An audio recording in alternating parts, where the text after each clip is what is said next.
Hello बच्चों, क्या हाल चाल। This is OP Gupta, your math mentor on this beautiful channel of yours that is Mathematicia by OP Gupta. तो बच्चों, आज की क्लास में हम लोग सीबीएसई के क्लास 12th का term first examination of mathematics जो कि कंडक्ट हो चुका है, इसका पेपर सॉल्व करने वाले हैं। बचे हुए क्वेश्चन आज हम सॉल्व करेंगे इस वाले पेपर कोड का, ठीक है ना। तो चलिए आगे बढ़ते हैं, यानी सेक्शन बी और सेक्शन सी के क्वेश्चन कंप्लीट कर लेते हैं। तो चलो जरा, तो ये रहा बच्चों सेक्शन बी। यहां पर हमें कोई से भी 16 क्वेश्चन अटेम्प्ट करने हैं आउट ऑफ गिवन 20 क्वेश्चन। चलिए काम शुरू करते हैं। हमारे पास 21st क्वेश्चन क्या है। यहां पर एक फंक्शन दे रखा है और ये किस इंटरवल में इंक्रीज करेगा, हमसे ये पूछा गया है। तो यहां पर सबसे पहले आप डेरिवेटिव तो कर ही लोगे। तो यहां पर क्या आ जाएगा बच्चों, F dash x, now that will be 6x² minus 30x plus 36। एक बार चेक करो, ठीक है। पूरे में से 6 कॉमन लोगे तो x² माइनस 5x प्लस 6 आएगा। अब इसका तो बड़े आराम से फैक्टर हम लोग बना लेंगे। ये रहा जी आपका फैक्टर, मैंने बना लिया। क्रिटिकल पॉइंट यहां पर आपको दिख रहे होंगे, एक तो 2 आएगा और एक 3 आएगा। मैंने नंबर लाइन पे इनको डाल दिया है, ठीक है बच्चों। क्रिटिकल पॉइंट निकालने के लिए डेरिवेटिव को 0 के इक्वल रख देते हैं। तो इसे पूरे फैक्टर को 0 के इक्वल रखोगे तो x की वैल्यू 2 और 3 आ जाएगी। नंबर लाइन पे मैंने प्लॉट कर दिया। अब इस वाले इंटरवल से कोई भी नंबर अगर आप लेकर डेरिवेटिव में पुट करके देखोगे, फॉर एग्जांपल x की जगह 4 लिया मैंने, तो यहां पर पुट करके देखो डेरिवेटिव का साइन पॉजिटिव आएगा। यहां से अगर कोई भी नंबर लेकर यहां पर पुट करके देखोगे तो डेरिवेटिव का साइन नेगेटिव आएगा। लेकिन यहां से कोई भी नंबर लेकर अगर यहां पुट करके देखोगे तो डेरिवेटिव का साइन पॉजिटिव आएगा। तो हमको यही पता करना है कि फंक्शन किस इंटरवल में इंक्रीज करेगा। तो फंक्शन जिस भी इंटरवल में इंक्रीज करेगा उस इंटरवल में उसके डेरिवेटिव का साइन पॉजिटिव होना चाहिए। तो हमारा इंटरवल क्या बना बच्चों, -∞ से 2, ठीक है ना, यूनियन 3 से इंफिनिटी। ये वाला इंटरवल बन जाएगा जिसमें डेरिवेटिव का साइन पॉजिटिव है, तो फंक्शन इसी इंटरवल में इंक्रीज करेगा, ठीक है बच्चों। तो क्वेश्चन नंबर 21 का कौन से वाला ऑप्शन सही हो जाएगा, 21 का ऑप्शन सी सही हो जाएगा, ठीक है बच्चों। अगर इस क्वेश्चन में स्ट्रिक्टली इंक्रीजिंग लिखा गया होता है ना, यहां पर स्ट्रिक्टली इंक्रीजिंग लिख दिया गया होता तो ऑप्शन ए सही हो जाता इन दैट केस। फिलहाल यहां पर ऑप्शन सी सही है क्वेश्चन नंबर 21 का, ठीक है। क्वेश्चन नंबर 22 में देखते हैं। 22 में हमें क्या बोला हुआ है, हमारे पास पैरामीट्रिक फंक्शन गिवन है, मतलब x की वैल्यू दे रखी है, y की वैल्यू दे रखी है, पैरामीटर थीटा है। हमें dy/dx निकालने के लिए बोला हुआ है। तो यहां पर सबसे पहले आप लोग dx/d निकाल लो, ठीक है ना। तो ये क्या आएगा बच्चों, dx/d आ जाएगा आपका 2 sin थीटा, मतलब वो भी नेगेटिव का आएगा तो यहां बाहर माइनस लगा दो, यहां पर प्लस 2 sin 2 थीटा हो जाएगा। चेक कर लो, एंगल में से भी 2 आएगा, ठीक है। फिर यहां पर dy/d भी निकाल लो। तो ये क्या आएगा बच्चों, this will be 2 cos theta minus 2 cos 2 theta, है ना। हमें निकालना है dy/dx। इसके लिए dy/d को हम dx/d से डिवाइड करेंगे। तो जैसे ही आप ये काम करोगे आपको मिलेगा cos theta minus cos 2 theta upon sin 2 theta minus sin theta. एक बार चेक करके देखो क्वेश्चन नंबर 22 का कौन से वाला ऑप्शन ऐसा ही आपको दिख रहा है। cos theta minus cos 2 theta यहां पर है, sin 2 theta minus sin theta, मतलब ऑप्शन बी सही हो जाएगा क्वेश्चन नंबर 22 के लिए, ठीक है बच्चों। आगे चलें क्वेश्चन नंबर 23 की तरफ। ये रहा question number 23। What is the domain of this function. अब सुनना ध्यान से, cos इनवर्स x अगर डिफाइंड होता है ना तो यहां पर x इस इंटरवल में प्रेजेंट होता है। यहां पर ये 2x-3 है ना, इसको भी इसी इंटरवल में प्रेजेंट होना पड़ेगा बच्चों। -1 से 1 क्लोज इंटरवल, यहां से x के ऊपर हम कंडीशन निकाल लेंगे। तो पूरे में 3 ऐड कर दो, जैसे ही 3 ऐड करोगे यहां पर ये 2 बनेगा, यहां पर ये 2x और ये 4 हो जाएगा। जैसे ही 2 से डिवाइड करोगे ना, एक बार चेक करो आपका इंटरवल ऐसा बन चुका होगा, जिसे आप लोग चाहो तो ऐसे लिख सकते हो कि x belongs to close interval 1, 2। समझे बच्चों। तो यहां पर कौन से वाला ऑप्शन सही हो जाएगा, क्वेश्चन नंबर 23 का एक बार ध्यान से देखो तो लास्ट वाला ऑप्शन आपको दिख रहा होगा, यानी ऑप्शन डी में आपको यही दिखेगा। क्वेश्चन 23 का डी सही हो गया, ठीक है बच्चों। क्वेश्चन नंबर 24 में देखते हैं क्या है। यहाँ पर एक मैट्रिक्स ए दे रखा है जिसका ऑर्डर है 3x3 और इसके एलिमेंट को डिफाइन किया गया है इस तरीके से। यहाँ पर हमें क्या बताना है, number of elements in the matrix A which are more than 5, यानी 5 से बड़े कौन कौन से एलिमेंट है उनको काउंट करके यहाँ पर हमें बताना है। तो मुझे पूरा मैट्रिक्स ए लिखना पड़ेगा। ध्यान से सुनना बच्चों, यहाँ पर जो डायगोनल पोजीशन होने वाली है ना, क्योंकि मैट्रिक्स आपका 3x3 का है तो डायगोनल पोजीशन यहाँ पर और यहाँ पर और यहाँ पर होगी। तो डायगोनल पोजीशन के लिए i और j इक्वल होंगे, तो यहाँ पर एलिमेंट की वैल्यू आपको दिख रही है, मतलब ये तो 5 पहले से ही दे रखा है। अब यहां से हम लोग a12 को भी निकाल लेते हैं, a13 को भी निकालेंगे, बाकी एलिमेंट्स को भी निकालेंगे। तो a12 का मतलब यहां से निकलेगा, so that will be 2 into 1 plus 3 into 2 यानी 6 हो जाएगा, मतलब ये फाइनली 8 आ जाएगा।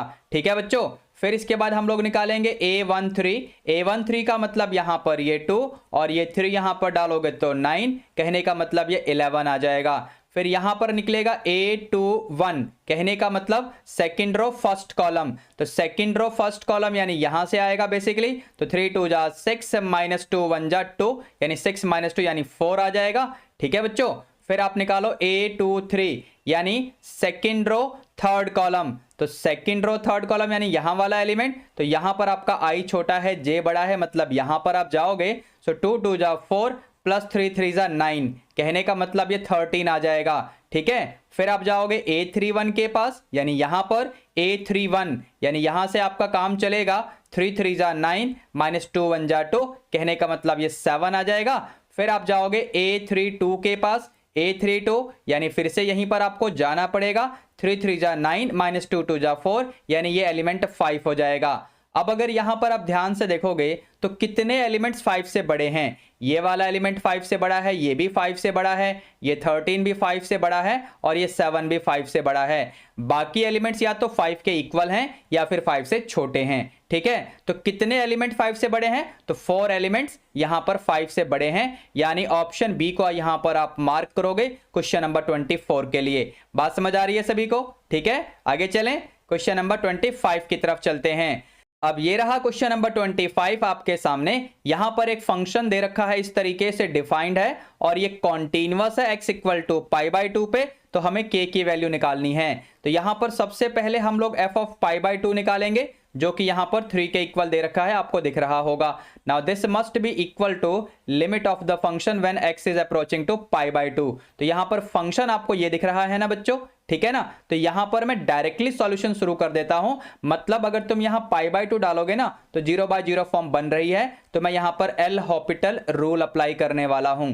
ठीक है, तो इसके लिए हम क्या करेंगे, न्यूमरेटर का अलग से डिफरेंशिएशन और डिनोमिनेटर का अलग से डिफरेंशिएशन करेंगे। तो यहां पर ऊपर वाले का डिफरेंशिएशन करोगे तो ये मिल जाएगा आपको k into minus sine x, और नीचे वाले का करोगे तो पाई का 0 -2 x का 1 आ जाएगा। इस तरीके से आपको मिलेगा। अब अगर तुमने x की लिमिट यहां पर π/2 पुट की ना तो आपको मिलेगा 3 = k माइनस साइन π/2 यानी -1 अपॉन -2। यहां से फर्दर सिंप्लीफाई करोगे तो आपको k की वैल्यू 6 मिल जाएगी, यानी ऑप्शन सी को यहां पर आप फाइनली मार्क कर दोगे। क्वेश्चन नंबर 25 का ऑप्शन सी बिल्कुल ठीक हो जाएगा बच्चों। ठीक है, आगे चलते हैं क्वेश्चन 26 की तरफ। ये रहा क्वेश्चन नंबर 26 आपके सामने। यहां पर आपको ना मैट्रिक्स x दे रखा है, आपसे पूछा हुआ है x² - x, इसकी वैल्यू आपसे पूछी हुई है। तो सबसे पहले तो x² निकाल लो। अब x² निकालने के लिए यहां पर जो भी मैट्रिक्स आपको दिख रहा है ना, इसको इसी से मल्टीप्लाई करना पड़ेगा।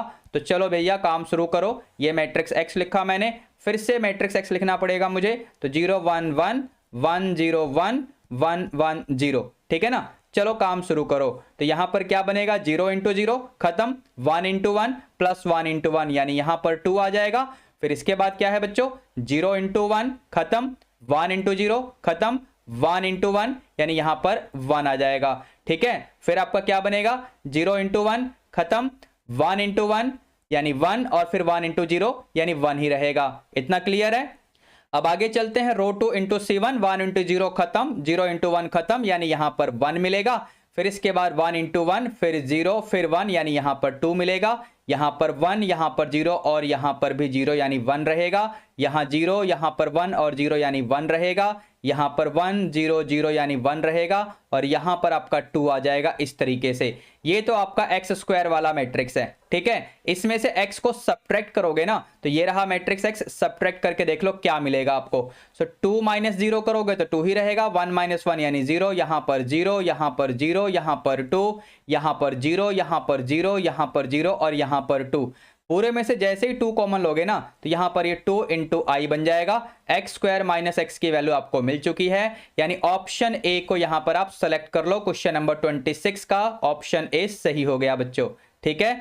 अब जरा 27 को देखते हैं, बहुत प्यारा क्वेश्चन है, सुपर क्वेश्चन है, ध्यान से सुनना बच्चों। यहां पर हमें एक सेट x दे रखा है जिसके अंदर जो एलिमेंट आएगा ना वो नेचुरल नंबर का स्क्वायर होगा। देखो स्मॉल x का मतलब है नेचुरल नंबर, उसका स्क्वायर करोगे सेट x बनेगा। तो यहां पर सेट x बनेगा क्या? सेट x बनेगा 1 या 4 या फिर 9 या फिर 16, समझे। 1 2 3 4 5 का स्क्वायर कर दो, 6 का स्क्वायर कर दो, समझे बच्चों। तो इस तरीके से आपको सेट x मिलेगा। अब ये जो सेट x है ना आपके फंक्शन का कोडोमेन बन रहा है, एक बार ध्यान से देख लो, ठीक है बच्चों। अब ये बात मैं इसलिए कह रहा हूं क्योंकि यहां पर आपको एक फंक्शन डिफाइन करके दिया हुआ है इस तरीके से। इस फंक्शन का अगर तुम रेंज निकालने बैठोगे ना तो यही मिल जाएगा, आप चेक करके देखना। मतलब फंक्शन के डोमेन, यहां पर डोमेन देखो x बिलोंगिंग टू n बनेगा, तो डोमेन में से कोई भी अगर इनपुट आप करोगे तो आउटपुट क्या मिलेगा? यही आउटपुट मिलेंगे जो यहां पर मैंने मार्क किया है सेट x में। मतलब इसका कोडोमेन और रेंज सेम हो जाएगा, मतलब फंक्शन आपका ऑन टू फंक्शन पक्का होगा। दूसरी बात, यहां पर अगर आप एरो डायग्राम बना के देखेंगे तो यहां पर जो सेट n है और यहां पर जो इसका कोडोमेन यानी x है, तो यहां पर जो भी इनपुट्स होंगे ना तो यहां पर देखो यूनिक इनपुट यूनिक आउटपुट वाली कंडीशन बिल्कुल फुलफिल होगी, कोई समस्या नहीं आएगी। मतलब ये मैनी वन फंक्शन वाली प्रॉब्लम भी यहां पर नहीं लेकर आएगा, ये 1 1 फंक्शन होगा। ऑन टू तो पहले बता ही चुका हूं मैं, मतलब ये कैसा फंक्शन हुआ तो बाइजेक्टिव फंक्शन हो जाएगा, यानी ऑप्शन डी को आप यहां पर मार्क कर सकते हो, ठीक है बच्चों। क्वेश्चन 27 का ऑप्शन डी सही हो जाएगा। आगे चलते हैं क्वेश्चन नंबर 28 की तरफ। क्वेश्चन 28 में क्या बोला हुआ है? यहां पर हमें कॉर्नर पॉइंट्स दे रखे हैं फिजिबल रीजन के for a linear programming problem. PQRS आपको दिख रहा होगा। The minimum value of the objective function is at the point. तो चलो भैया z की वैल्यू पहले p पे निकालो। तो p क्या है 0,5, यहां पर 0,5 डालोगे तो ये 25 आएगा। फिर z की वैल्यू जरा q पे निकालते हैं, तो q यानी 1,5 यहां पर डालो तो 2 इंटू 1 प्लस 5 इंटू 5 यानी 25, यानी ये बन जाएगा 27। फिर z की वैल्यू हम r पे निकालेंगे, r यानी 4,2, तो यहां पर 4 डालो, तो 4 डालोगे तो मतलब ये 8 हो जाएगा, 2 डालोगे तो ये क्या बन जाएगा आपका 10, यानी ये हो जाएगा 18। फिर z की वैल्यू s पे निकालो, तो यहां पर 12,0, यहां पर जैसे ही पुट करोगे ये 24 आएगा। तो सबसे छोटा यहां पर ये 18 दिख रहा होगा, मतलब r पे इसका मिनिमम वैल्यू आएगा। मतलब option C of question number 28 will be absolutely correct. बात समझ आई सभी को? ठीक है, आगे चलें क्वेश्चन नंबर 29 की तरफ। तो यहीं पर आपको दिख रहा है the equation of normal to this curve at this point. अब सुनना ध्यान से, अगर आप लोग इक्वेशन ऑफ नॉर्मल निकालना चाहते हो तो कोई समस्या नहीं है। मैं यहां पर एक काम क्या करने वाला हूं, ये जो पॉइंट्स है ना, अगर इसी पे नॉर्मल निकलेगा तो ये पॉइंट आपके नॉर्मल की इक्वेशन को सेटिस्फाई करेंगे। तो यहां पर आपके ऑप्शंस दे रखे हैं, आप इन ऑप्शंस में x और y की जगह ये पॉइंट्स डाल के देख लो, जहां सेटिस्फाई हो जाए वहां पर थम्स अप कर देना। बात समझ आ रही है सभी को? ठीक है, तो काम शुरू करें क्या? तो ऑप्शंस को एनालाइज करोगे या फिर प्रॉपरली सॉल्व करोगे? चलो फिलहाल मैं प्रॉपरली सॉल्व कर देता हूं। तो यहां पर सबसे पहले मैं फंक्शन का डिफरेंशिएशन कर लेता हूं जरा। तो यहां पर dy अपॉन dx क्या आ जाएगा बच्चों? सो dy अपॉन dx आ जाएगा 3x² अपॉन 2ay। चेक करके देखो, ठीक है। इसमें पॉइंट ऑफ कॉन्टेक्ट को डालोगे तो स्लोप ऑफ टेंजेंट क्या मिलेगा? ये बनेगा 3 अपॉन 2ax², यानी a² m की पावर में 4 और नीचे y है मतलब am³। चेक करो, ये बनेगा 3 अपॉन 2, पहले से ही है, a वाला तो कैंसिल हो रहा होगा, देखो ध्यान से, ऊपर सिर्फ m बचेगा। तो स्लोप ऑफ नॉर्मल क्या मिलेगा? ये हो जाएगा 2 अपॉन 3m और यहां पर एक नेगेटिव लगाओ। तो अब यहां से अगर मैं इक्वेशन ऑफ नॉर्मल लिखूंगा तो y माइनस y1, ये रहा आपका y1 equal to slope -2 upon 3m into x minus x1। इस तरीके से नॉर्मल आ चुका है, इसको सिंप्लीफाई करना है, क्रॉस मल्टीप्लाई कर लो जरा, 3m into Y minus a m की पावर 4 और यहां पर 3 भी आएगा, इसको भी लिख लो। ठीक है, इधर क्या बनेगा -2x प्लस 2am स्क्वायर। ठीक है, तो यहां पर अगर साइड चेंज करोगे ना तो ये बनेगा 2x plus 3my, 2x plus 3my, और फिर क्या बनेगा -3m की पावर 4, ये रहा -2m स्क्वायर। यानी ऑप्शन डी यहां पर बिल्कुल मैच होता हुआ आपको दिखेगा क्वेश्चन नंबर 29 के लिए। ठीक है बच्चों, चलें आगे क्वेश्चन नंबर 30 को देखते हैं। क्वेश्चन 30 बहुत सिंपल सा क्वेश्चन है। यहां पर स्क्वायर मैट्रिक्स दे रखा है जिसका ऑर्डर पता है, जिसका डिटर्मिनेंट पता है, और ये पूछा हुआ है। तो फॉर्मूला क्या यूज होगा बच्चों, याद है आपको? डिटर्मिनेंट ऑफ एडजॉइंट ऑफ ए क्या होता है? डिटर्मिनेंट ऑफ ए की पावर ऑर्डर -1, ऑर्डर 3 है, मतलब ये बन जाएगा -5 की पावर में 2 यानी 25। यानी option C of question number 30 will be absolutely correct. ठीक है बच्चों, 31 क्वेश्चन को देखते हैं। यहां पर क्या है बच्चों, तो 31 क्वेश्चन में हमें इसका सिंपलेस्ट फॉर्म निकालना है और यहां पर कोई भी कंडीशन नहीं है। इसका मतलब जिस तरीके से मैं सब्स्टिट्यूशन करूंगा उसके अकॉर्डिंग मेरा आंसर वेरी कर सकता है। लेकिन यहां पर ऑप्शंस को अगर मैं देखूंगा तो यहां पर कॉस की फॉर्म में आपको ऑप्शन सी और डी दिख रहा होगा। तो अगर मैं बाय चांस यहां पर x की जगह cos 2 थीटा पुट कर दूं तो किस तरीके से होगा, ध्यान से देखना। 1 प्लस cos 2 थीटा यानी ये बन जाएगा 2 cos स्क्वायर थीटा, मतलब √2 cos थीटा। मॉड लगाओगे ही नहीं, क्यों नहीं लगाओगे? मॉड लगाओगे तो हटाओगे कैसे, यहां पर कंडीशन नहीं है। -√2 1 माइनस cos 2 थीटा यानी क्या बनेगा 2 sin square theta. Under root लगा हुआ है तो यह बन जाएगा इस तरीके से, ध्यान से देखते रहना। सिमिलरली डिनोमिनेटर में भी हम ऐसा ही लिख देंगे, यहां पर बस प्लस आ जाएगा। तो ये रहा आपका √2 sin थीटा और यहां पर बाहर tan इनवर्स तो लिखा ही हुआ है, देखते रहना। पूरे में से √2 कॉमन लोगे तो कैंसिलेशन हो जाएगा, cos minus sine upon cos plus sign. cos से डिवाइड करोगे 1 minus tan theta upon 1 plus tan theta, ऐसा बन जाएगा। समझे? तो ये क्या हो जाएगा tan inverse tan π/4 minus theta. समझे? फाइनली ये मिलेगा π/4 माइनस थीटा। यहां से थीटा की वैल्यू निकालोगे तो ये बनेगा cos inverse x equal to 2 theta. समझे? तो थीटा क्या आ जाएगा बच्चों, theta will be π/4 minus 1/2 cos inverse x, ये आपका थीटा आएगा, हाफ cos इनवर्स x। समझे? तो ऐसा कौन से ऑप्शन में है बच्चों, ऑप्शन सी को एक बार आप चेक करिए, 31 का ऑप्शन सी बिल्कुल ठीक हो जाएगा। समझे? अब जरा 32 को देखते हैं। यहां पर क्वेश्चन 32 में क्या बोला हुआ है, आपको ना एक मैट्रिक्स ए दे रखा है और इसका डिटर्मिनेंट का वैल्यू भी यहां पर दे रखा है, लेकिन थोड़ा सा ट्विस्ट करके। देखो इस चीज को सबसे पहले ऐसे लिखो, है ना, लिख सकते हो ना। तो यहां से डिटर्मिनेंट ऑफ मैट्रिक्स ए मिल जाएगा 5। ठीक है, आपको अल्फा की वैल्यू निकालनी है। यहां से डिटर्मिनेंट ऑफ ए अगर मैंने निकाला होता तो ये मिलेगा अल्फा स्क्वायर, और यहां पर ये 5 के इक्वल आ रहा है, मतलब अल्फा स्क्वायर विल बी 9, यानी alpha will be equal to +-3 यानी option A of question number 32 will be correct. ठीक है, क्वेश्चन 33 को देखते हैं। तो क्वेश्चन 33 में क्या है, यहां पर आपको एक फंक्शन दिया हुआ है, then which of the following is true. ठीक है, यहां पर कौन से वाला सही है हमको ये बताना है। चलो भैया डबल डेरिवेटिव भी करना पड़ेगा, पहले फर्स्ट डेरिवेटिव करो। तो यहां पर y डैश क्या आएगा, ये बनेगा cos m sin inverse x। ठीक है, और फिर m sin इनवर्स x का भी करोगे चेन रूल की वजह से, तो यहां पर m और डिनोमिनेटर में √1 माइनस x स्क्वायर आने वाला है, यानी देखो इस तरीके से। समझे? क्रॉस मल्टीप्लाई कर दो, क्या बनेगा, ये देखो इस तरीके से आएगा। यहां पर y डैश ये है m इंटू कॉस, और ये एंगल तो सेम ही रहेगा। ठीक है बच्चों, अब फिर से डिफरेंशिएशन करो तो ये बनेगा 1 minus X square under root में, y डैश का करोगे तो y डबल डैश आ जाएगा, प्लस y डैश यहां पर आएगा 1/2 under root of 1 minus X square, और यहां पर -2x आएगा। तो बेसिकली मैंने 2 को कैंसिल कर दिया जो डिनोमिनेटर में आएगा। समझे? अच्छा यहां पर क्या होगा, m तो एज इट इज रहेगा, cos का हो जाएगा माइनस साइन, और ये एंगल वाला बिल्कुल सेम, कहने का मतलब m sin इनवर्स x। ठीक है, और चेन रूल से इसका भी करोगे तो एक और m आएगा, और डिनोमिनेटर में यहां से भी क्या आ जाएगा, अंडर रूट में 1 माइनस एक्स स्क्वायर। यहां से क्रॉस मल्टीप्लाई करोगे ना तो आपको क्या मिलेगा बच्चों, आपको मिलेगा 1 minus X square into Y double dash. ठीक है, और यहां पर -x इंटू वाई डैश, और यहां पर हो जाएगा -m square into Y. Check करो, ये पूरा y दे रखा है, ठीक है ना। तो यहां पर हमसे पूछा हुआ है विच one of the following is true. अगर इस चीज को जो RHS में लिखा है मैंने, इसको LHS में लेके जाओगे और यहां पर ऑप्शंस को मैच करोगे ना, तो यहां पर मिसमैच आ गया, ऑप्शन ए को यहां पर मना कर दो, ठीक है ना। यहां पर देखोगे तो ये तो बिल्कुल मैच हो गया, लेकिन ध्यान रखना कि इस चीज को मैंने RHS से LHS में ले जाने के लिए बोला था। तो यहां पर ऑप्शन बी सही हो जाएगा क्वेश्चन नंबर 33 का, ठीक है बच्चों।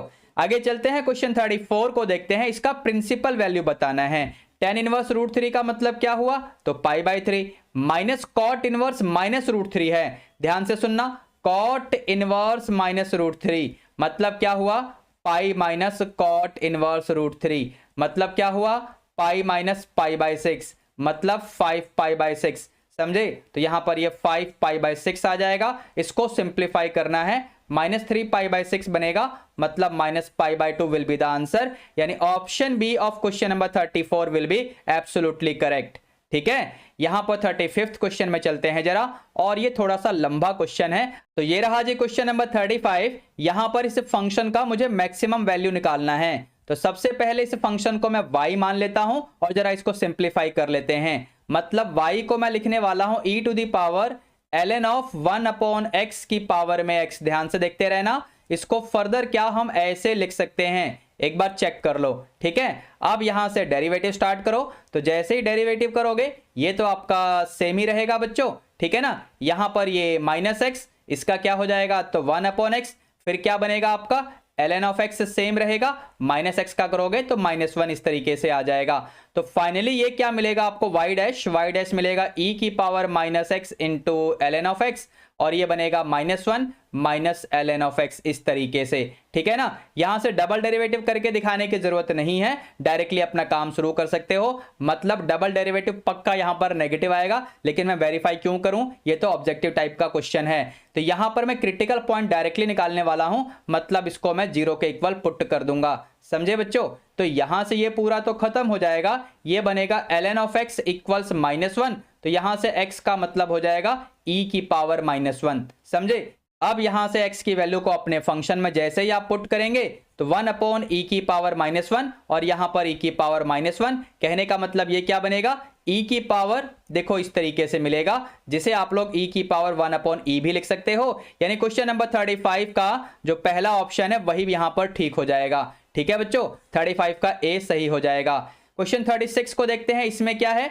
यहां पर हमें एक मैट्रिक्स x दे रखा है, और ये रहा मैट्रिक्स x का value, then the matrix y which is obtained by mij। यहां पर mij का मतलब है minor of the element xij, यानी इन सभी एलिमेंट्स का मुझे माइनर निकालना पड़ेगा, तब जाके मैट्रिक्स y मिलेगा। और मैट्रिक्स y यहां पर कौन से ऑप्शन में है मुझे ये देखना होगा। चलो भैया काम शुरू करो, यहां पर मैट्रिक्स y लिखना शुरू करो। तो यहां पर क्या करना पड़ेगा, सभी एलिमेंट्स जो यहां पर मैट्रिक्स x में दिख रहे हैं उनका माइनर निकालना पड़ेगा। तो पहले इसका निकालो, 4 3 12 -5 यानी 7 आ जाएगा। अब ये 7 आपको सभी ऑप्शंस में दिख रहा होगा रो 1 C1 की पोजीशन पे। अब चलते हैं जरा इसका भी माइनर निकालते हैं। तो इसका माइनर निकालोगे तो क्या बनेगा, 3 3 9, और यहां पर क्या होने वाला है, प्लस का 10, यानी ये हो जाएगा 19। अब 19 कहां पर है, तो 19 कहां पर है, कहने का मतलब यहां पर है और यहां पर है, यानी इन दोनों को तो आप पहले ही कैंसिल कर दो, ठीक है ना। अब आगे चलते हैं जरा इस वाले पोजीशन पे भी देख लेते हैं। तो ये बनेगा आपका -3 और -8 यानी -11। तो -11 यानी यहां पर भी है और यहां पर भी है, यानी अभी मुझे आगे काम करना पड़ेगा, ठीक है बच्चों। तो इस वाले एलिमेंट का देखोगे, यानी देखो इस तरीके से निकालोगे तो ये क्या बनेगा आपका -3, और ये हो जाएगा +2 यानी -1। तो -1 कहने का मतलब यहीं पर दिख रहा है, यहां पर आपको दिख रहा होगा मिसमैच आ चुका है, यानी ऑप्शन डी को ही यहां पर मैं मार्क करने वाला हूं, और बाकी एलिमेंट्स को मैं यहां पर फाइंड नहीं करूंगा। क्वेश्चन नंबर 36 का डी सही हो जाएगा, समझे बच्चों। चालाकी से काम किया करो, पूरा क्वेश्चन सॉल्व करने की जरूरत नहीं पड़ेगी। आगे चलते हैं क्वेश्चन नंबर 37 की तरफ। यहां पर ये फंक्शन हमें डिफाइन करके इस तरीके से दिया हुआ है, और यहां पर 1 1 या ऑन टू फंक्शन होगा या नहीं ये हमें बताने के लिए बोला हुआ है। ध्यान से सुनना, यहां पर अगर तुम f(1) निकाल के देखो और f(-1) निकाल के देखो, आपको आउटपुट सेम मिलेगा। क्या मिलेगा, तो यहां भी 3 और यहां पर भी 3, मतलब ये 1 1 तो हो नहीं सकता, मतलब या तो इसको हम मार्क करेंगे या फिर इसको हम मार्क करेंगे, ठीक है ना। अब जरा ऑन टू को देख लेते हैं। इसका अगर तुम रेंज लिखोगे ना, रेंज ऑफ द फंक्शन, तो ये क्या आएगा बच्चों, या तो 2 या 2 से बड़ा नंबर आएगा, समझे, यानी इस तरीके से रेंज आएगा। और ये कोडोमेन के इक्वल नहीं है, आप चेक करके देखो आपके फंक्शन का कोडोमेन यहां पर रियल नंबर दिया हुआ है, मतलब ये ऑन टू भी नहीं होगा। तो ये फंक्शन आपका मैनी वन फंक्शन तो है, यानी 1 1 नहीं है, और ये ऑन टू भी नहीं है, यानी ऑप्शन डी को यहां पर मैं फाइनल कर दूंगा। क्वेश्चन नंबर 37 का ऑप्शन डी बिल्कुल ठीक हो जाएगा बच्चों। बात समझ आई? आगे चलें, क्वेश्चन 38 की तरफ चलते हैं। ये रहा क्वेश्चन नंबर 38 आपके सामने। अब ये तो लीनियर प्रोग्रामिंग प्रॉब्लम का क्वेश्चन है, क्या दे रखा है पढ़ लेते हैं। यहां पर आपको मैक्सिमाइज या मिनिमाइज करना है इस वाले ऑब्जेक्टिव फंक्शन को। यहां पर आपके सामने कंस्ट्रेंट्स भी गिवन है और कॉर्नर पॉइंट्स पहले से ही दे रखा है, मतलब ग्राफ बनाने की जरूरत शायद नहीं पड़ेगी। देखते हैं क्या पूछा हुआ है। विच of the following is true, तो मैक्सिमम या मिनिमम वैल्यू के बारे में ही पूछा हुआ है। चलो काम शुरू कर लो। यानी यहां पर पॉइंट ए बी सी और जो ओ दे रखा है कॉर्नर पॉइंट, इन पे मैं जेड की वैल्यू निकालूंगा। तो सबसे पहले जेड ओ ही निकाल लो, मतलब ओरिजिन पे। तो ये आपका 5 बन जाएगा, चेक करके देखो, यहां पर मैंने 0,0 डाल दिया है एक्स और वाई की जगह, ठीक है। फिर z एट a निकालो, जैसे यहां पर 0,10 डालोगे तो ये बनेगा 0 - 10 + 5, यानी ये -5 आ जाएगा, ठीक है। फिर z एट b निकालो, यानी 12,6, यहां पर 12 डालोगे तो ये 24 बनेगा, -6 + 5 मतलब क्या हुआ, ये 23 आ जाएगा। चेक करके देखो एक बार, ठीक है बच्चों। अब इसके बाद जरा पॉइंट सी को भी डाल के देखते हैं, यानी z की वैल्यू सी पे निकाल लेते हैं। तो ये क्या बनने वाला है आपका, यानी ये बन जाएगा 45। तो यहां पर maximum value of z is 40, ये बात तो गलत हो जाएगी, ठीक है ना। 38 का ऑप्शन है तो सही हो ही नहीं सकता। ऑप्शन बी में क्या बोला हुआ, minimum value of z is -5, तो यहां पर मिनिमम वैल्यू यही दिख रही है मुझे, यानी -5, यानी ऑप्शन बी को मैं यहां पर मार्क कर दूंगा। मन करे ऑप्शन सी और डी को एनालाइज करने का तो एनालाइज करके देख सकते हो, ये ठीक नहीं होंगे, ठीक है बच्चों। आगे चलें, क्वेश्चन नंबर 39 की तरफ चलते हैं। ये रहा क्वेश्चन नंबर 39। यहां पर आपको बोला हुआ है कि x = -4 इसका रूट है, तो सम ऑफ द अदर 2 रूट्स, बाकी बचे हुए रूट्स का सम निकालना है। तो यहां पर डिटर्मिनेंट को मुझे एक्सपेंड करना पड़ेगा। चलो काम शुरू करो, और कोई रास्ता नहीं दिख रहा फिलहाल। तो ये बनेगा आपका x² - 2, यहां पर आएगा -2, और ये क्या बनेगा आपका x - 3, चेक करके देखना बेटा, और ये 3, और यहां पर क्या बनेगा 2 - 3x, ये पूरा 0 के इक्वल, ठीक है। इसको सिंप्लीफाई करते हैं, ये बनेगा आपका x³ - 2x, ठीक है। यहां पर क्या आएगा -2x, और ये बनेगा आपका +6, चेक करो बेटा। फिर यहां पर क्या आएगा आपका +6, और यहां पर ये -9x, now that is equal to 0। अब यहां से अगर इसको फर्दर सिंप्लीफाई करोगे तो ये मिलेगा x³ - 13x + 12 = 0। तो यहां पर आप नोटिस कर सकते हो कि ये क्यूबिक इक्वेशन है।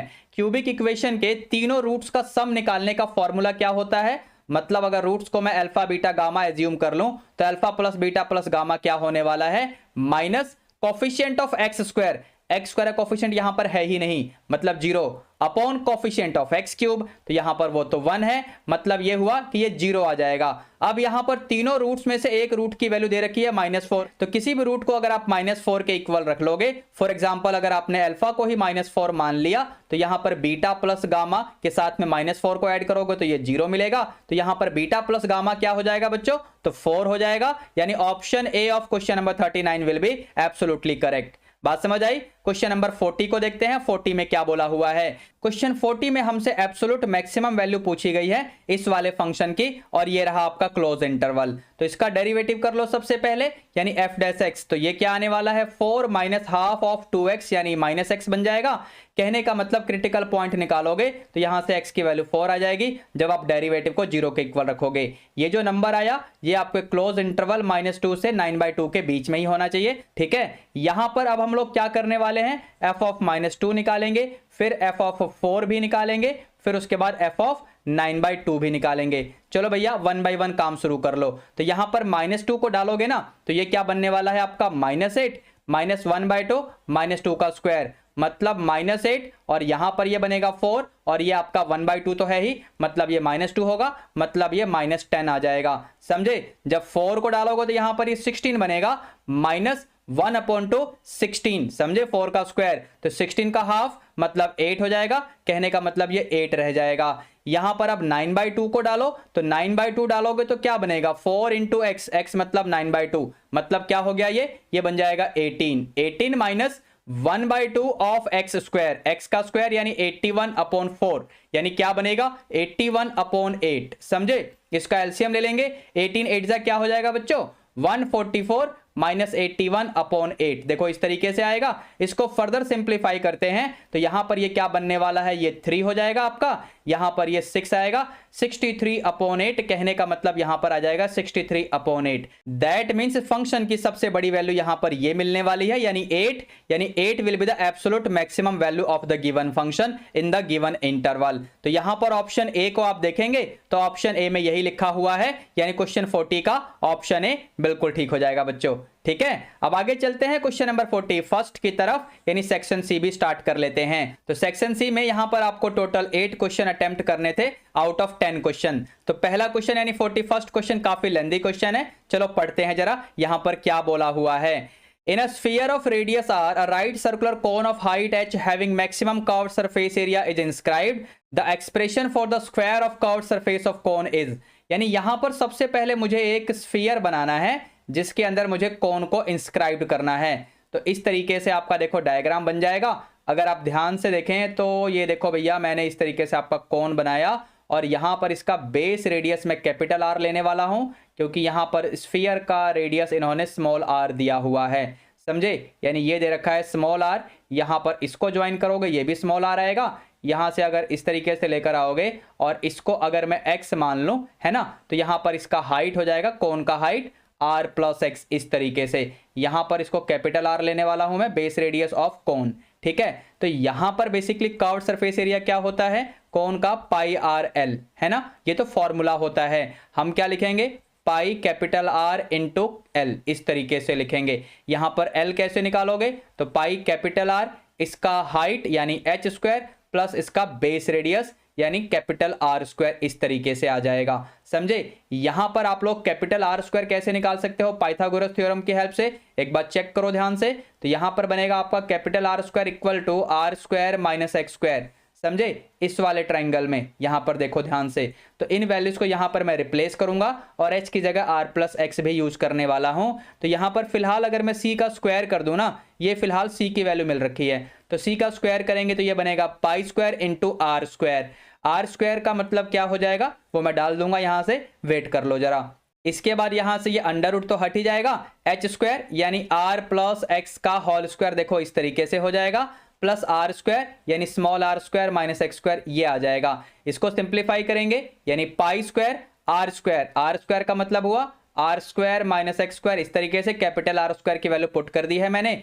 इसको सिंप्लीफाई करोगे तो यहां से आपको एक्स स्क्वायर कटता हुआ दिखेगा, मतलब ये हो जाएगा 2r स्क्वायर प्लस 2rx। एक बार चेक करिए बच्चों, समझे। अब यहां से आगे सिंप्लीफाई करोगे तो ये बनेगा 2 पाई स्क्वायर इंटू आर, यहां से 2r मैं कॉमन लेने वाला हूं, तो यहां से 2r कॉमन लोगे तो यहां पर मिलेगा सिर्फ r प्लस एक्स। ठीक है, इसको सिंप्लीफाई करोगे तो r plus X into R minus X यानी इसका होल स्क्वायर, और यहां पर r माइनस एक्स देखो इस तरीके से मिल जाएगा। समझे, ये आपका सी स्क्वायर आ चुका है। अगर इसको मैं एफ ऑफ एक्स मान लूं तो यहां से मुझे डिफरेंशिएशन करना है। ठीक है, अब यहां से इसका डिफरेंशिएशन शुरू कर दो, यानी एफ डैश एक्स क्या आने वाला है बच्चों, तो ये आपका 2 पाई स्क्वायर इंटू आर, ये तो बाहर ही रहेगा, यहां पर एक ब्रैकेट लगा लो, तो ये बनने वाला है आपका माइनस आर प्लस एक्स का होल स्क्वायर, यहां पर हो जाएगा 2 आर प्लस एक्स और यहां से आपका आर माइनस एक्स। ठीक है ना, यहां पर सेकंड डेरिवेटिव निकालकर वेरीफाई करने की जरूरत नहीं है, अपना काम डायरेक्टली शुरू करो, मतलब चलते रहो।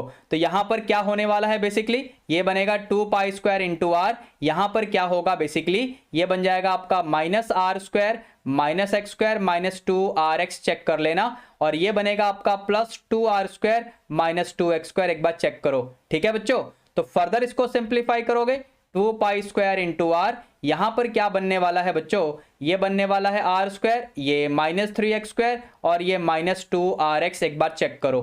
ठीक है बच्चों, यहां से इस पूरे को जीरो के इक्वल रख दोगे क्योंकि आपको निकालना है क्रिटिकल पॉइंट। यहां पर जैसे इसको जीरो के इक्वल रखोगे ना, आपको मिलेगा 3x square plus 2rx minus R square equal to 0। यहां पर फैक्टर बना लो, यानी 3x माइनस आर और यहां पर x प्लस आर। एक बार चेक करके देखो फैक्टर मेरा ठीक है या नहीं है बच्चों, ठीक है ना फैक्टर, बिल्कुल कोई इशू नहीं आने वाला। यहां से x की वैल्यू माइनस आर तो हो नहीं सकती, मतलब x की वैल्यू r/3 ही होगी जब यहां से आप इसको 0 के इक्वल रखोगे। अब हमारे क्वेश्चन में हमसे पूछा क्या हुआ है, the expression for the square of curved surface of the cone, यानी सी स्क्वायर की वैल्यू ही मेरे से पूछी गई है। तो यहां पर मुझे f ऑफ x की वैल्यू ही निकालनी है। यहां पर x की जगह r/3 पुट कर देंगे, ये बनेगा 2π² इंटू r, यहां पर r प्लस एक्स, मतलब r प्लस एक्स का मीनिंग h हो गया, यहां पर आप देख पा रहे होंगे। तो ये बन जाएगा आपका h²। मैंने h की फॉर्म में इसलिए लिखा क्योंकि सारे ऑप्शंस में आपको h दिख रहा होगा। यहां पर है ये r माइनस एक्स यानी r माइनस r/3, यानी ये बनेगा 2r/3। इसको सिंप्लीफाई करोगे तो 4π² r² h² अपॉन में 3। यहां पर f ऑफ r की वैल्यू मिल चुकी है, मतलब कर्व्ड सरफेस एरिया के स्क्वायर की वैल्यू मिल चुकी है। अब इस पूरी वैल्यू को अगर यहां से मैच करके देखोगे किसी भी ऑप्शन में, तो फिलहाल तो मैच नहीं हो रहा, मतलब मुझे ऑप्शंस को सिंप्लीफाई करना पड़ेगा।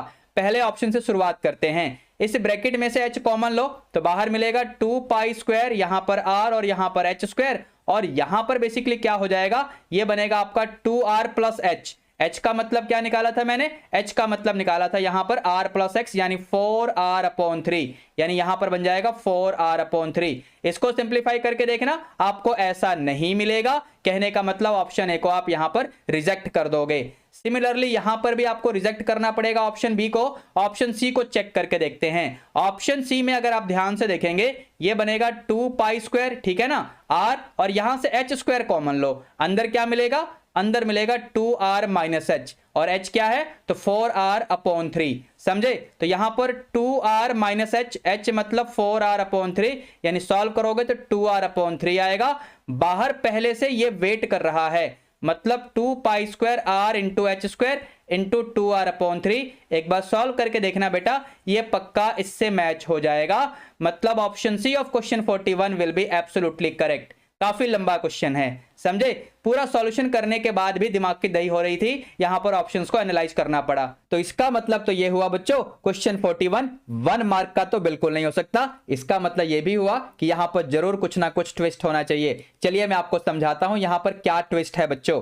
यहां पर अगर आप लोग सारे ऑप्शंस को एनालाइज करोगे ना, तो आपको हर जगह small r and small h दिखेगा। मतलब यहां पर मुझे basically expression for the square of curved surface area जो निकालना होगा ना, वो इन टर्म्स ऑफ h निकालना है। तो चलिए जरा मैं फिर से आपको समझाता हूं यहां पर डायग्राम बना के। ये रहा आपका स्फीयर, ठीक है ना, और यहां पर आपका ये कोन बना हुआ था। मैं फिर से आपके लिए डायग्राम बना रहा हूं, आप देखते रहना कितनी जल्दी अब सॉल्व हो जाएगा। देखो अप्रोच के ऊपर डिपेंड करती हैं सारी चीजें। यहां पर आपका सेंटर हो गया स्फीयर का, है ना, तो ये आपका रेडियस हो जाएगा जिसको हमने स्मॉल r से दिखाया हुआ था, और यहां पर ये भी आपका स्मॉल r आएगा। यहां से आप लोग ऐसे लेकर आए थे, इसे आपने x बोला था, और यहां से आपका बेस रेडियस ऑफ कोन आ गया था जिसको हमने कैपिटल R बोला हुआ था। हमारे पास ये रिलेशंस हम ऑलरेडी निकाल चुके हैं, मैं एक्सप्लेन दोबारा नहीं करूंगा, ठीक है। ये सारी चीजें हमें पता हैं। यहां से एक बात और देखना आप लोग, r² को अगर मैं लिखना चाहूं तो r plus X into r minus x ऐसे लिख सकता हूं, ठीक है। r प्लस एक्स यानी h हो गया, r माइनस एक्स का मतलब क्या हुआ, r माइनस एक्स, x की वैल्यू निकालोगे तो ये क्या बन जाएगा, h माइनस r, यानी देखो इस तरीके से हो जाएगा। कहने का मतलब r² की वैल्यू आ जाएगी h into 2r minus h। ध्यान रखना इन सारी चीजों को। अब यहां पर क्योंकि मुझे कर्व्ड सरफेस एरिया चाहिए, तो स्लांट हाइट का स्क्वायर अगर आप लिखोगे तो क्या बनेगा, r² प्लस h²। r² आपने अभी लिखा है, now that is 2rh minus h² plus h²। इसका मतलब ये 2rh ऐसा आ जाएगा। तो यहां पर जब तुम कर्व्ड सरफेस एरिया लिखोगे ना, तो तुम लिखोगे πrl। इसका स्क्वायर करना है क्योंकि square of curved surface area का एक्सप्रेशन पूछा है। तो c² बनेगा π² इंटू r²। r² क्या है बच्चों, r² है 2rh माइनस h²। यहां पर देख लो ध्यान से, ठीक है। और l का मतलब क्या हो जाएगा, l² क्योंकि c² हो रहा है, तो यहां पर l² का मतलब हो जाएगा 2rh। एक बार इसको सिंप्लीफाई करके देखते हैं क्या मिलता है। अब इसके बाद अगर इसको फर्दर सिंप्लीफाई करेंगे तो ये मिलेगा c², यहां से π² तो है ही, यहां से 2r मतलब इसको आगे लिख लो ऐसे, और इस h को अंदर मल्टीप्लाई करो तो क्या मिलेगा 2RH² माइनस H³। अब ऐसा आपको ऑप्शन सी में मैच होता हुआ दिख रहा होगा। 41 का ऑप्शन सी बिल्कुल ठीक हो गया। तो अब बताओ मुझे यहां पर डेरिवेटिव करने की जरूरत पड़ेगी क्या? यहां पर ये क्वेश्चन सही में लेंदी क्वेश्चन हुआ। अब वैसे लेंदी है, कॉम्प्लेक्स है अगर 1 मार्कर की बात करोगे, लेकिन अगर सोचोगे तो उतना लेंदी नहीं है जितना मैंने फर्स्ट मेथड में बताया। समझे बच्चों? तो है ना ट्विस्ट। चलिए आगे बढ़ते हैं क्वेश्चन नंबर 42 की तरफ। तो ये रहा क्वेश्चन नंबर 42 आपके पास आ चुका है बच्चों। इसमें क्या करना है? क्वेश्चन नंबर 42 में हमें कॉर्नर पॉइंट्स दे रखे हैं यहां पर किसी लीनियर प्रोग्रामिंग के लिए। तो PQRS आपको दिख रहा होगा, ऑब्जेक्टिव फंक्शन भी है। यहां पर कंडीशन निकालनी है A और B में, ताकि Z की मैक्सिमम वैल्यू Q पे भी हो और S पे भी हो। यानी Z एट Q निकालो और इसे इक्वेट कर दो Z एट S के।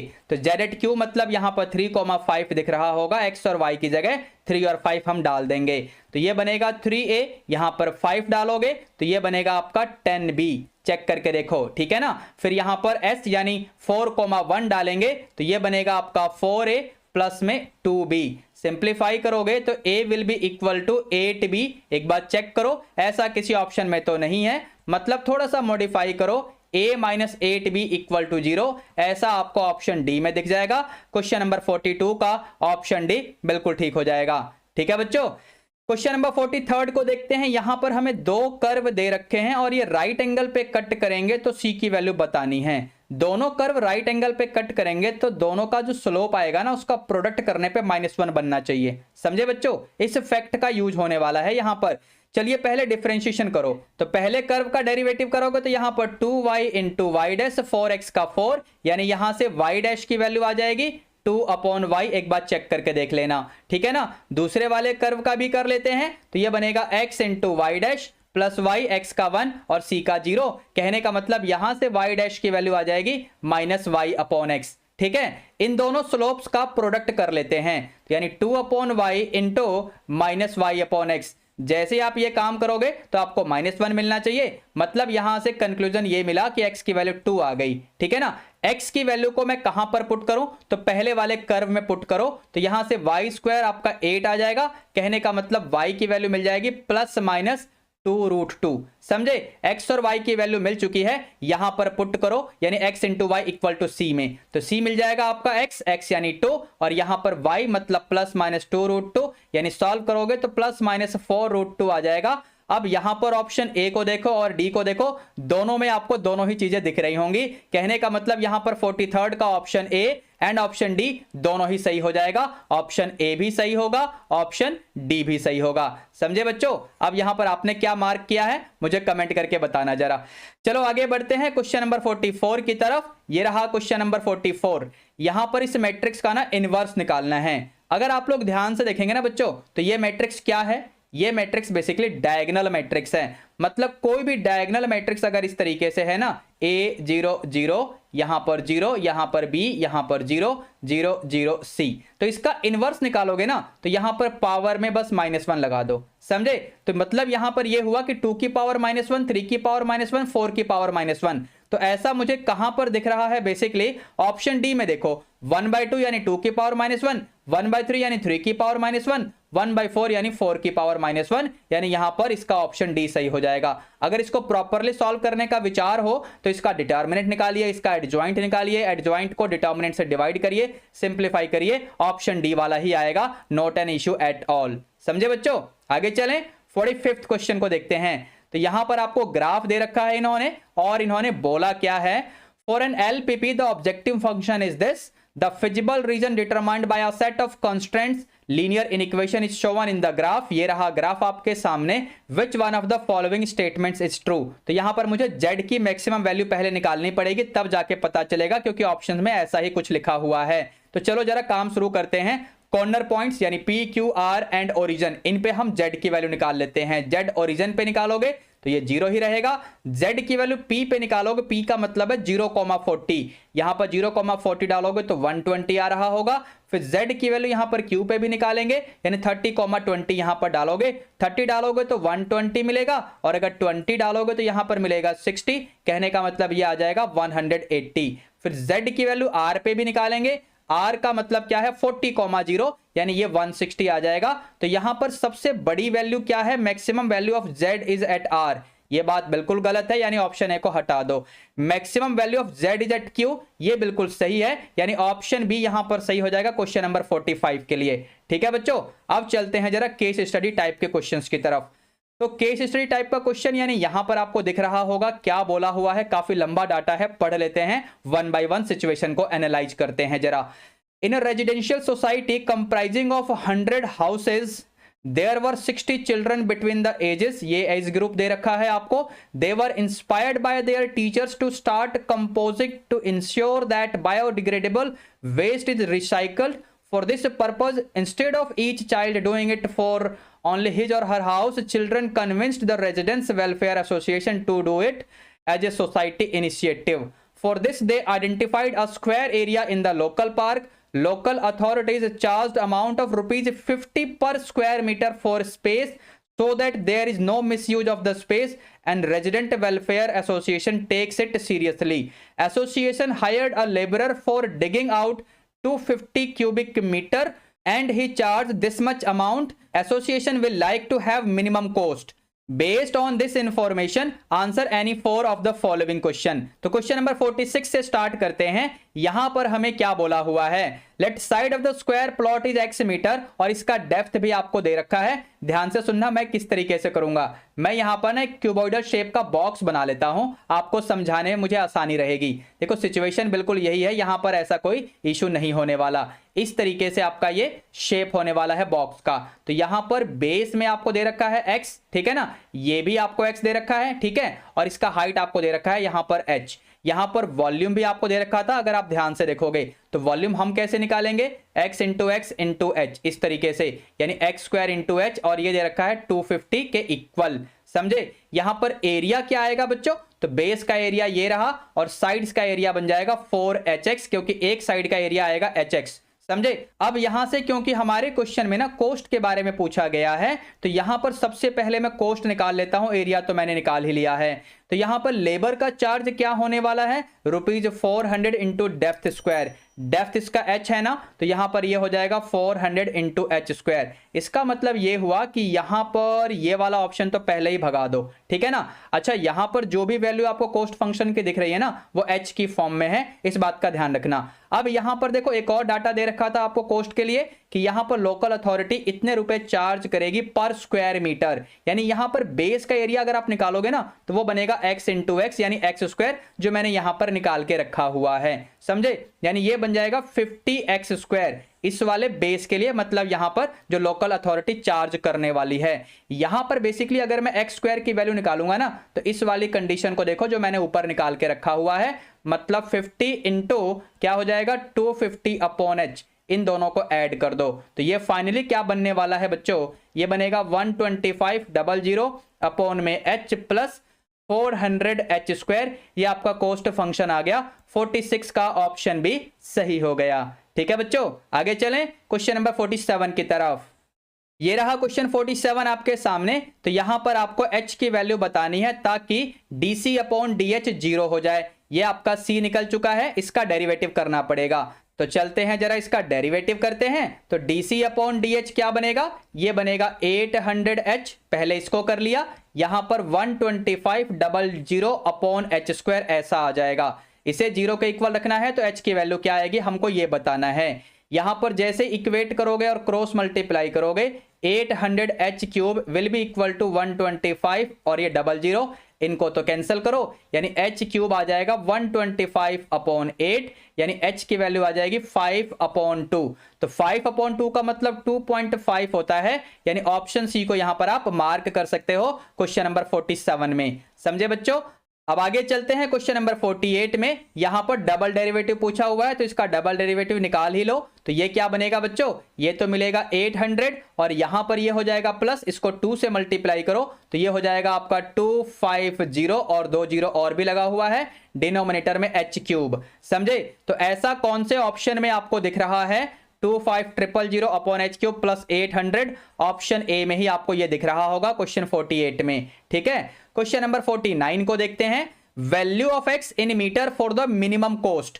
आपने अभी अभी h की वैल्यू निकाली है और आपके पास एक रिलेशन था, अगर आपको ध्यान हो, एक्स स्क्वायर इंटू एच क्या है तो 250 है, समझे। तो यहां पर हम इसी का यूज करेंगे कि एक्स स्क्वायर इंटू एच क्या है तो 250 है, समझे। और यहां पर h क्या है तो 5/2 था, समझे बेटा। यहां पर ये 250, इसको कैंसिल करोगे तो ये क्या बनेगा आपका, ये आपका आ जाएगा 50, यहां पर एक्स स्क्वायर बन जाएगा 100, मतलब x की वैल्यू क्या आ जाएगी तो 10। अब 10 का मतलब ऑप्शन डी को यहां पर मार्क करो, क्वेश्चन 49 का ऑप्शन डी सही हो जाएगा। ठीक है बच्चों, क्वेश्चन 50 को देखते हैं।